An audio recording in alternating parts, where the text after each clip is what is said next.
The lesson of the day is this. It's in Joel chapter 2, and we're going to read verse 28. After that, I will pour out my spirit on every sort of flesh, and your sons and your daughters will prophesy. Your old men will dream dreams, and your young men will see visions. This is talking about in the last days. You go to Joel chapter 2, and starting in verse 18, it says, Then Jehovah will be zealous for his land and show compassion on his people. Jehovah will answer his people. Here I am sending to you grain and new wine and new oil, and you will be fully satisfied.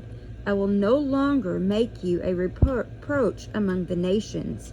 I will drive the northerner far away from you. I will disperse him to the dry and desolate wasteland. With his vanguard, or the group of people that's leading the way to the new development or to new ideas, towards the eastern sea, and his rear guard towards the western sea.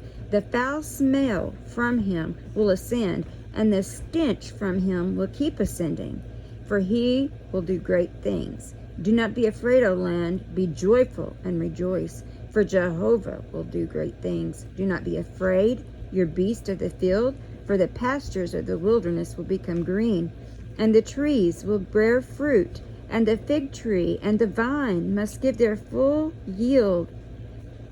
You sons of Zion, be joyful and rejoice in Jehovah your God, for he will give you the autumn rain in the right amount, and he will send upon you the downpour, the autumn rain and the spring rain as before. The threshing floors will be full of pure grain, and the presses will overflow with the new wine and oil. And I will make compensation to you for the years that the swarming locust and the unhinged locust and the ferocious locust and the devouring locust have eaten my great army that I sent among you. You will surely eat to satisfaction, and you will praise the name of Jehovah your God, who has done wonders in your behalf. My people will never again be put to shame, and you will have to know that I am in the midst of Israel, and that I am Jehovah your God. There is no other. My people will never again be put to shame.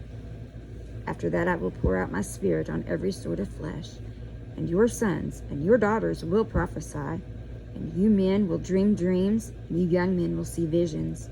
And even if on my male slaves and my female slaves I pour out my spirit in those days, and I will give wonders in the heavens and on earth, blood and fire and columns of smoke, the sun will be turned into darkness and the moon into blood, before the coming of the great and the awe-inspiring day of Jehovah. And everyone who calls on the name of Jehovah will be saved. From on the Mount of Zion and in Jerusalem there will be those who escape, just as Jehovah has said, the survivors whom Jehovah calls.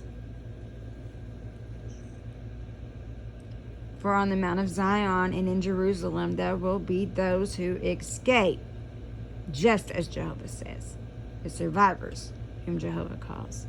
It's not up to man who will choose, who will survive the last days of the Great Tribulation and the war of Jehovah of Armageddon. It is up to no man that will decide that.